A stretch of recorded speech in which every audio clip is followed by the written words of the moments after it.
যেহেতুকে আমাৰ ভাৰত আৰু পাকিস্তানৰ মাজত এখন ডাঙৰ যুদ্ধ চলি আছে আৰু এই যুদ্ধখনত আমি কেনেকৈ নিজকে বচাম কেনেকৈ সুৰক্ষিত থাকিম তাৰে হৈ এজন দাদাই এটা ভিডিঅ' আগবঢ়াইছে চাওকচোন আপোনালোকে মোৰ ফলোৱাৰ্ছ এজনে মোক স্ক্ৰীনশ্বটখন পঠিয়ালে আৰু ক'লে লেজিদা যুদ্ধৰ কাৰণে ৰেডি হৈছা নে আমাক যুদ্ধ কৰিবলৈ শিকাব চোৱা এতিয়া যুদ্ধ হ'বনে নহয় হেতু আমাৰ ইণ্ডিয়ান মিলিটাৰী হাতত কিন্তু এই যিখন নোটিছ ওলাইছে সিভিল ডিফেন্স মক ড্ৰিলছৰ যিখন নোটিছ ওলাইছে সেই নোটিছত আমাক যুদ্ধ কৰিবলৈ শিকাব বুলি লিখা নাই তাত কোৱা হৈছে যে যেতিয়া যুদ্ধ এখন হ'ব তেতিয়া কি দৰে সাধাৰণ নাগৰিকসকল সেফ থাকিব পাৰে আৰু কি কৰা উচিত আৰু কি কৰা অনুচিত তাৰেই ট্ৰেইনিং দিয়া হ'ব এতিয়া আমাৰ কাৰণে মক ড্ৰিলখন নতুন কাৰণ আমি জন্ম হোৱাৰ পৰা যুদ্ধ পোৱা নাই কিন্তু যি কেইখন দেশত যুদ্ধ হৈ আছে তেওঁলোকে অলৰেডি এই মক ড্ৰিলবোৰ প্ৰেক্টিছ কৰি ৰাখিছে ইণ্ডিয়া আৰু পাকিস্তানৰ মাজত কি হৈ আছে হেতু সকলোৱে জানে হেতু মই ইয়াত ক'বলৈ অহা নাই কিন্তু মই ক'বলৈ আহিছো এই নোটিছখনত থকা এই পাঁচটা পইণ্ট বলকে এটা পইণ্ট কেইটা চাওঁ সো প্ৰথম পইণ্টটো হ'ল অপাৰেশনেলাইজেশ্যন অফ এয়াৰ ৰেড ৱাৰ্নিং সাইৰেন্স আপুনি যদি ইউক্ৰেইন আৰু ৰাছিয়াৰ যুদ্ধৰ ভিডিঅ'বোৰ দেখিছে তাত আপুনি এটা বস্তু নিশ্চয় কমন পাইছে যে তাত এনি টাইম সাইৰেন বাজি থাকে কাৰণ যেতিয়া সাইৰেন বাজে তাৰ মিনিং এটো যে শত্ৰুৱে এটেক কৰিবলৈ হাজু হৈছে বা শত্ৰুৰ মিসাইল ড্ৰোন বা ফাইটাৰ জেট আমাৰ দেশত সোমাইছে গতিকে আপোনালোকে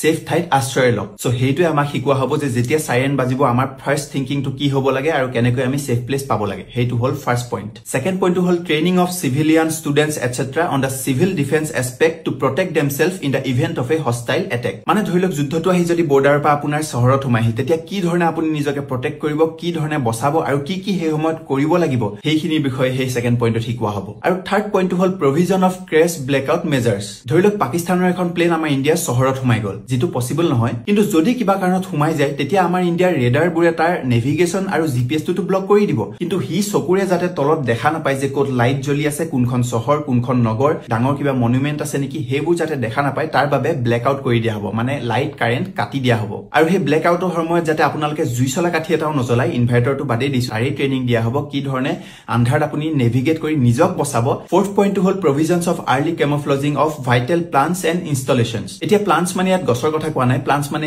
ইলেক্ট্ৰিকেল ডাঙৰ ডাঙৰ প্লান্টছবোৰৰ কথা কোৱা হৈছে যেতিয়া শত্ৰুৰ ফাইটাৰ জেট দেখত সোমাব তাহাঁতি সদায় আমাৰ ভাইটেল প্লান্টছ ইলেক্ট্ৰিচিটি গ্ৰিড বা ডাঙৰ ফেক্টৰী মনুমেন্টছ হেবিলাকক টাৰ্গেট কৰিব তো হেবিলাক কেনেকৈ কেমোফ্লজ কৰিব লাগিব কেনেকৈ ঢাকি দিব লাগিব যাতে শত্ৰুৱে চকুৰে দেখা নাপায় আৰু বিষয়ে এই ফৰ্থ পইণ্টত শিকোৱা হ'ব last but not least fifth পইণ্টলৈ আহোঁ updating of evacuation plan and its rehearsal এতিয়া ধৰি লওক এখন চহৰ যুদ্ধ ক্ষেত্ৰত পৰিণত হ'ল এতিয়া তাত থকা সাধাৰণ নাগৰিকসকলক কিদৰে এটা লাৰ্জ কোৱান্টিটিত একেলগে তাৰ পৰা বাহিৰলৈ উলিয়াই আনিব লাগিব তাৰ প্লেন কৰা হ'ব আৰু তাৰ ইভাকুৱেশ্যনৰ ৰিহাৰ্চেল শিকোৱা হ'ব সো এই কেইটাই হ'ল নোটিছত থকা পাঁচটা পইণ্ট যেটো 7 মে পৰা ষ্টাৰ্ট হ'ব আৰু অসমৰ কেইবাখনো জিলাত এটো ষ্টাৰ্ট হ'ব বুলি কৈছে আৰু এই ভিডিঅটো শ্বেয়াৰ কৰি দিব যাতে যিসকলে এতিয়ালৈকে গম পোৱা নাই যে কি হৈ আছে আৰু কি হ'বলৈ গৈ আছে তেওঁলোকে যাতে গম পায় আৰু কোনেও যাতে ভুল নুবুজে কোনোবাই যদি ভুল বুজি আছে তেওঁলোকৰ যাতে ডাউটখিনি ক্লিয়াৰ হৈ যায় সেইকাৰণে এই ভিডিঅটো শ্বেয়াৰ কৰি দিব ভাৰত মাতা কি জয়